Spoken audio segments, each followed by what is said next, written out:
Hello students, स्वागत है आप सभी का एक बार फिर से हमारे इस ऑफिशियल यूट्यूब चैनल में जिसका नाम है एसोल सॉल्यूशन। मैं चंदन कुमार हाजिर हूं आप सभी के सामने अपनी एक और नई वीडियो के साथ। सो गाइस, आज के इस नई वीडियो में हम डिस्कस करेंगे जून 2021 के क्वेश्चन पेपर के। और ये क्वेश्चन पेपर उन सभी स्टूडेंट्स के लिए मोस्ट इंपॉर्टेंट रहने वाला है जो मास्टर ऑफ आर्ट्स यानी MPS master of political science के स्टूडेंट्स हैं और वो फर्स्ट ईयर के स्टूडेंट्स हैं। उन सभी के पास में MPS 001 का सब्जेक्ट है। तो आज की नई वीडियो उन सभी स्टूडेंट्स के लिए मोस्ट इंपॉर्टेंट रहने वाली है। आज हम बात करेंगे एग्जाम पैटर्न की और कौन कौन से क्वेश्चंस जो है जो आपके एग्जाम में पूछे जा सकते हैं या कौन कौन से क्वेश्चन जो है आपके एग्जाम में पूछे जाते हैं, इसके बारे में हम डिस्कस करने वाले हैं। तो चलिए ज्यादा देर न करते हुए आज की अपनी इस वीडियो को हम स्टार्ट करते हैं। और इस वीडियो में हम ये भी डिस्कस करेंगे कि एक जब ये क्वेश्चन आपसे पूछा जाएगा तो उसका एक्चुअल आंसर आप कैसे बेस्ट लिख सकते हो। तो चलिए स्टार्ट करते हैं। सबसे पहली बात तो यहाँ पर आप देख सकते हो आपके स्क्रीन पर ये MPS 001 पॉलिटिकल थ्योरी, यानी इसको अगर हम बात करें तो राजनीतिक सिद्धांत जो क्वेश्चन पेपर है आप सभी के पास में दोनों भाषाओं में, दोनों लैंग्वेज में आप सभी के पास में आएगा। आप यहाँ पर देख सकते हो पहले जो होगा वो आपके पास में इंग्लिश का क्वेश्चन पेपर पूरा होगा और उसके बाद में नीचे यहाँ पर आप सभी वही क्वेश्चन पेपर हिंदी भाषा में भी देख पाओगे। इसके अलावा हम यहाँ पर बात करें तो यहाँ पर ईयर मेंशन होगा आप सभी के लिए। समय जो है 3 घंटे के लिए है, लेकिन अगर आप दो सेकंड ईयर के स्टूडेंट्स हो तो आप सभी को सेकंड ईयर के पेपर में 2 घंटे का टाइम मिलेगा। यहाँ पर आप एक चीज समझ लो, जैसे बहुत सारे बच्चे ऐसे भी होते हैं, किसी बच्चे की बैक आ गई फर्स्ट ईयर में और वो सेकंड ईयर में पहुंच चुका है, लेकिन अब वो सेकंड ईयर में तो वो ये कंसीडर करता है कि फर्स्ट ईयर का जो भी पेपर मैं दूंगा वो 2 घंटे का होगा। ऐसा नहीं होता। मैं आप लोगों को बिल्कुल अच्छे तरीके से समझा रहा हूँ। आप अगर फर्स्ट ईयर के किसी भी पेपर को दे रहे हो, चाहे आप सेकंड ईयर में हो, तो फर्स्ट ईयर का कोई सा भी पेपर है, चाहे वो आप सभी का MPS 001 का है या फिर MPS 002 का है या फिर MPS 003 का है या MPS 004 का है, चाहे आपके पास में राजनीतिक सिद्धांत, अंतर्राष्ट्रीय संबंध, तुलनात्मक अध्ययन या फिर आप और भी जो आपका सब्जेक्ट है उसके बारे में पढ़ रहे हो, तो कोई भी सब्जेक्ट अगर आप सभी के पास में है तो आप सभी को ध्यान रखना है फर्स्ट ईयर के जितने भी सब्जेक्ट है उसमें आपको 3 आवर्स मिलेंगे, 3 घंटे मिलेंगे। और जो सेकंड ईयर के पेपर होंगे उसमें आपको सिर्फ 2 घंटे को मिलेगा और शीट लिमिटेड आती है। क्वेश्चन आप सभी के सामने ये है और ये क्वेश्चन तो है आप सभी के इस पेपर में जरूर पूछा ही जाता है। इस क्वेश्चन में आपसे पूछा गया है कि राजनीतिक सिद्धांत क्या है और इसमें इसकी जो परंपरावादी, ध्यान रखना है, चिरस्मत, चिरस्मत का मतलब क्लासिकल होता है। यहाँ पर अगर पेपर में ऐसे भी क्लासिकल लिखा आ जाए, क्लासिकल, तो भी आप समझ जाएंगे कि भाई ये सेम चीज आपके पेपर में पूछी जा रही है। तो क्लासिकल राजनीतिक सिद्धांत क्या है, इसके बारे में फर्स्ट क्वेश्चन आपसे पूछा गया है। इस क्वेश्चन का आंसर ऑलरेडी हमने अपलोड कर रखा है। अगर आप लोगों ने नहीं देखा है तो आप सभी के लिए जो प्लेलिस्ट है वो हम आप सभी के लिए आई बटन पे क्लिक कर देंगे या फिर वीडियो के डिस्क्रिप्शन में मोर वीडियोस का जो ऑप्शन आएगा वहां से भी आप इसको देख सकते हो। इसके बाद में सेकंड क्वेश्चन है कि भाई लोकतंत्र का सिद्धांत क्यों आकर्षक है, यानी लोकतंत्र क्यों लोगों को ज्यादा पसंद आता है। ये एक मिथ्या है। मिथ्या का मतलब है इसकी, आपको देखो आकर्षक भी है, आकर्षक का मतलब इसके एडवांटेज या गुण की, लाभ की बात हो रही है, गुण की बात हो रही है।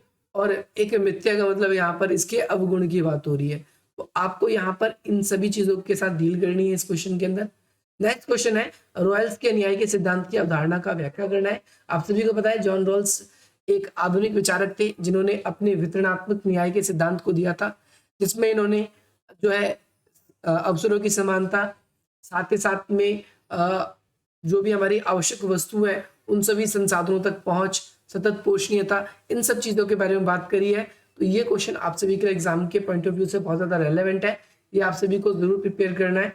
ये क्वेश्चन या तो इसकी सिंपली फॉर्म में पूछ लेता है पेपर में या फिर आपसे इसकी आलोचना पूछी जाती है।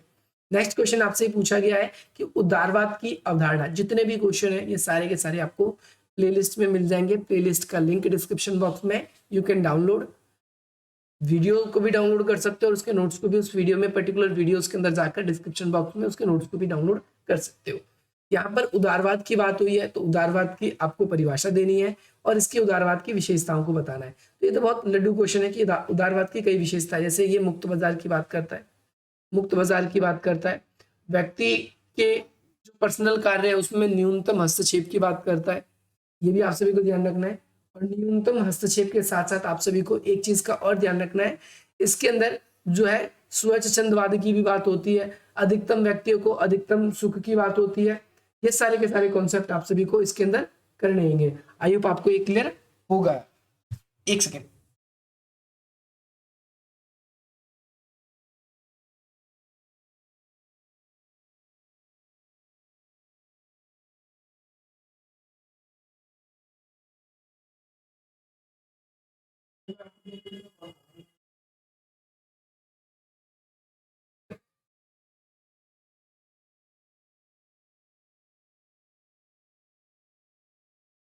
इसके बाद में नेक्स्ट क्वेश्चन आप सभी से ये पूछा गया है कि कर्तव्य के विभिन्न प्रकार बताने, आपको अलग अलग प्रकार बताने कर्तव्यों के, और इसमें अधिकारों के साथ इसका वर्णन करना है। जैसे कर्तव्य कई प्रकार के होते हैं, एक होता है नैतिक कर्तव्य, एक होते हैं राजनीतिक कर्तव्य। नैतिक कर्तव्य वे होते हैं जो पारिवारिक होते हैं, और राजनीतिक कर्तव्य वे होते हैं जिसके अंतर्गत हम जो राज्य है यानी जो सरकार है उसके द्वारा हमें जो प्रदान किए जाते हैं।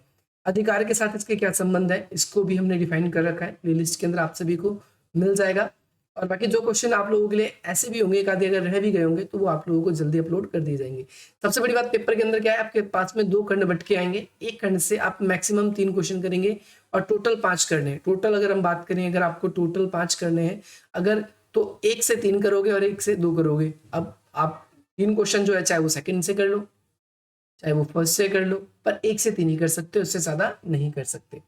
ग्रामसी के वर्चस्व या फिर अधिनायकवाद पे आपसे पेपर में क्वेश्चन आ जाए, वर्चस्व का, है ना, ये क्वेश्चन आपसे पूछा जाता है। और उन्होंने मार्क्सवाद की रूढ़िवादी स्थिति को कैसे बदल दिया। इस क्वेश्चन के अंदर सिंपली आपको ये बताना है कि ग्रामसी जो था मार्क्स के विचारों से प्रेरित तो था, परंतु किस तरीके से मार्क्स के विचारों को इसने थोड़ा संशोधन किया या उसके अंदर जो कमियां थी उस कमियों को एक्सेप्ट करके उसको ठीक करने की कोशिश करी। ये भी आप सभी को करना है। या तो आपसे फ्रैंकफर्ट स्कूल पूछा जाएगा या फिर आपसे ग्रामसी पूछा जाएगा, निश्चिंत रह के रहिए। नेक्स्ट क्वेश्चन है आपसे कल्याणकारी राज्य का सिद्धांत। कल्याणकारी राज्य का सिद्धांत क्या होता है, यहाँ पर आप सभी को सबसे पहले यार ये चीज क्लियर होनी चाहिए, और इसके अंदर आप सभी को समालोचनात्मक इसका अध्ययन करना है। ओके, नेक्स्ट क्वेश्चन आप सभी के लिए, कल्याणकारी राज्य, ये उदारवाद से ही है, ध्यान रखना, उदारवाद से कल्याणकारी राज्य, ठीक है। तो उदारवाद से रिलेटेड क्वेश्चन है, ये क्वेश्चन भी आप सभी के लिए जल्दी अपलोड हो जाएगा। बाकी जितने भी क्वेश्चन है इस सारे के सारे क्वेश्चन अपलोडेड है, अगर आप लोगों ने नहीं देखा है तो आप इसको देख सकते हैं। नेक्स्ट क्वेश्चन आपकी स्क्रीन पर है, लिंग, जेंडर और नारीवाद कैसे अलग है। इसके बारे में आप सभी को क्या करना है, डिफाइन करना है।